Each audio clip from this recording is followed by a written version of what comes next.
Good morning. Welcome to Books by Yvonne. My name is Yvonne and I read books. I want to start by saying that I need books, okay? This book is almost done. No, seriously. I have like two more videos and then this book will be over with. And this book is for me only. The lighting is terrible, but this book is for me only. If you guys have any books that all of you agree on that is good and you think that I will like it, which I'm not picky, I will like almost everything, let me know. Alright, without further ado, let's cut the pleasantries right there. Let's talk about the last video, the fourth night, the last chapter. Because what the actual hell was that? If you guys don't know what I'm talking about, go back to the last video, skip to the 33rd minute and all the way to the 35th minute. You understand what I mean. Because, spoiler, this is like, how could she do that, right? I don't know. Okay.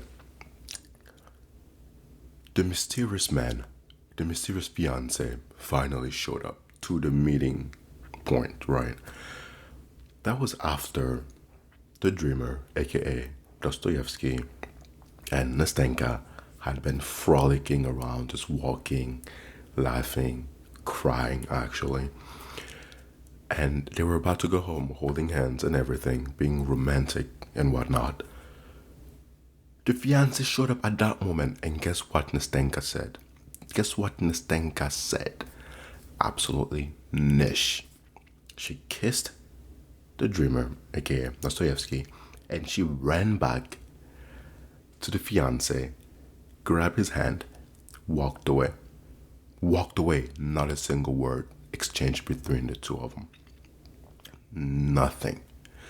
The other thing is that, right, they had already made plans about them moving together, meeting the grandma.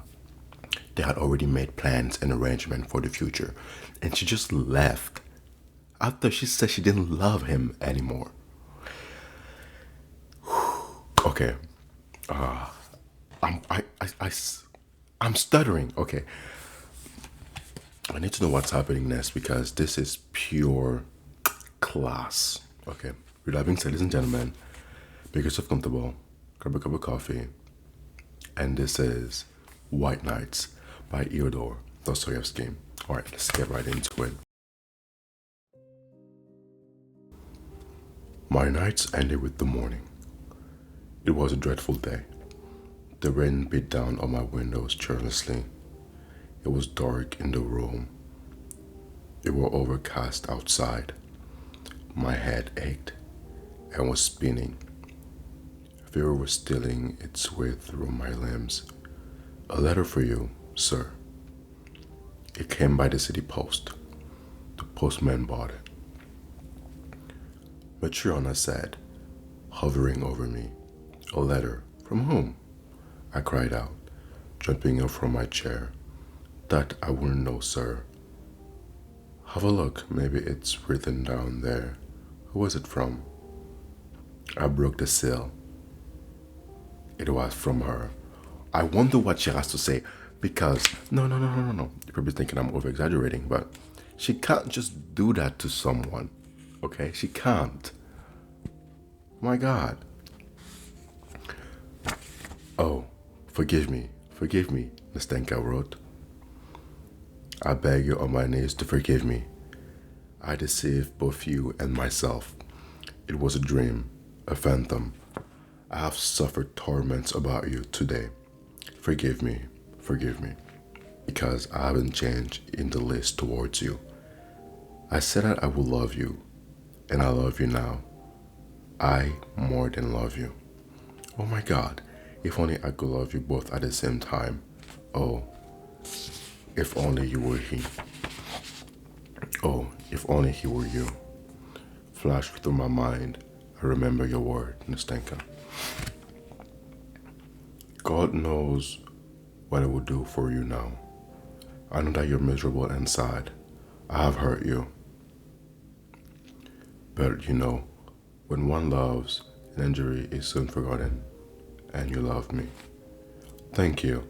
Yes, thank you for that love, because it is stamped on my memory like a sweet dream that you remember long after waking up, because I will forever remember that moment when you opened up your heart to me like a brother and so generously accepted the gift of my shattered heart to protect, cherish, and heal it.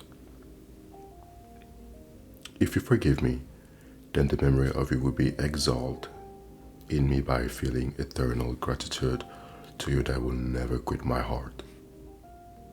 I will keep the memory alive. I will be true to it. I will not betray it. I will not betray my heart.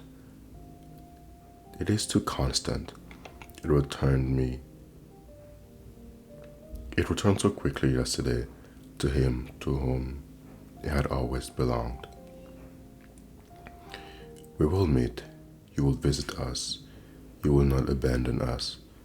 You will always be a friend, my brother. And when you see me, you will give me your hand, won't you? You will give it to me. You have forgiven me. Isn't that so? Do you love me as you did before?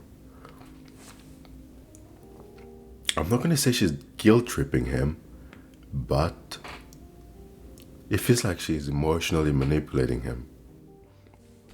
This is an insane tactic. Oh, love me. Don't leave me. Because I love you at this moment, because I am worthy of your love, because I will deserve it, my dear friend. Next week, I am to be married to him. He returned in love with me. He never forgot me. You won't be angry that I have written about him, but I want to come and see you with him. You will love him, won't you? Forgive me. Remember and love your Nastenka. What would you guys do in this situation? The woman that you loved, right, said she was going to be in a relationship with you. She proceeded to leave just like that the moment the man of her dream came in. She just left. Vanished. Right, and then she wrote you a letter inviting you to the wedding. She wrote you a letter inviting you to the wedding. Wow. Okay. Me personally, not that it happened to me or anything, but like, I'm 19 years old after all. I can't be married right now, but sheesh. If I truly love her and I want to see her happy, I will go to the wedding. But my heart would be broken, my soul shattered. But let's go back to reading. I read the letter over and over again for a long time. The tears welled up in my eyes. At last it fell out of my hands, and I covered my face with my hands. Dearie, come on, dearie, Matrona began. What is it, old woman? I got all the cobwebs off the ceiling. Now you can get married or invite some guests. It's just the time for it. I looked at Matrona. She was still a hale and earthy young old woman. But I don't know why, suddenly I picture her with a vacant stare, wrinkled face, stooped, decrepit. I don't know why, but I suddenly pictured that my room had aged as much as the old woman. The walls and floors were faded. Everything had become dingy, and the cobwebs were multiplied so there were more than ever before. I don't know why, when I glanced out the window, it seemed to me that the house opposite had also become decrepit and dingy, that the plasterwork on the columns was peeling and crumbling, that the cornices had turned black and were cracked, and that the walls, which had been painted a bright deep yellow, had become patchy. Either way, a ray of sunshine, after suddenly peeping from behind a cloud, had again hidden behind a rain cloud, and everything had darkened again before my eyes, or perhaps the whole vista of my future had flashed before me, so bleakly and so sadly. And I saw myself just as I am now, exactly 15 years later, only older, in the same room, just as lonely, with the same Matriona who hasn't grown any wiser in all those years.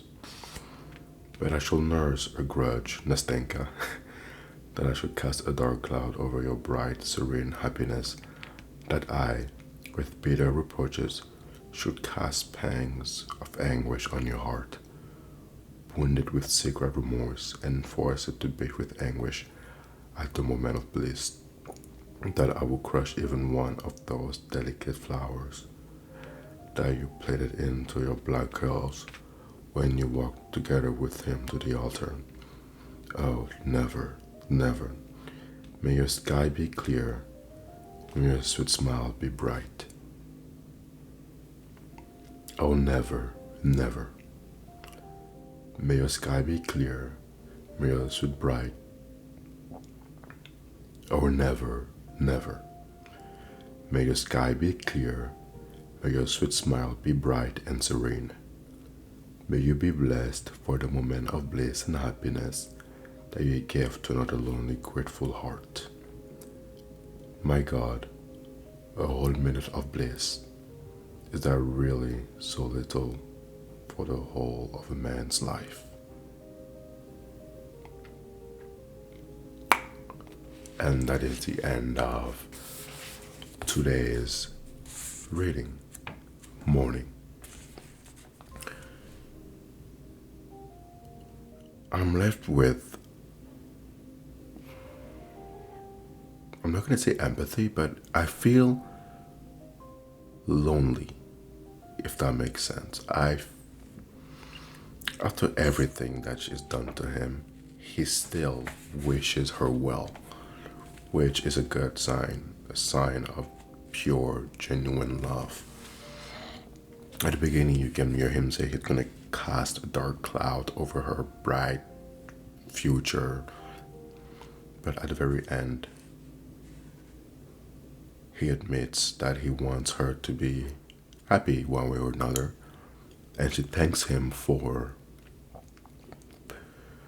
giving him life, bringing him happiness. And at the very end, the last quote, it reads, "My God, a whole minute of bliss. Is that really so little for a whole of a life, man? My God, a minute of bliss. Is that really so little for the whole of a man's life?" What he's pretty much asking is he wants bliss. He wants to be happy, right? Because from this passage, well, small quotation, you can take that his life hasn't been all sunshine and rainbows. Since the opening line is that everyone in Petersburg is abandoning him. So he didn't have that many people close to him. And he's asking God for just a little bit of happiness. But regardless, next week we're going to dive into the very last part of this book. And with that being said, ladies and gentlemen, my name is Ivan. This was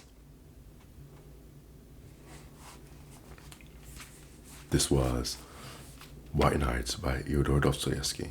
And as always, have a good day and be good people. Bye.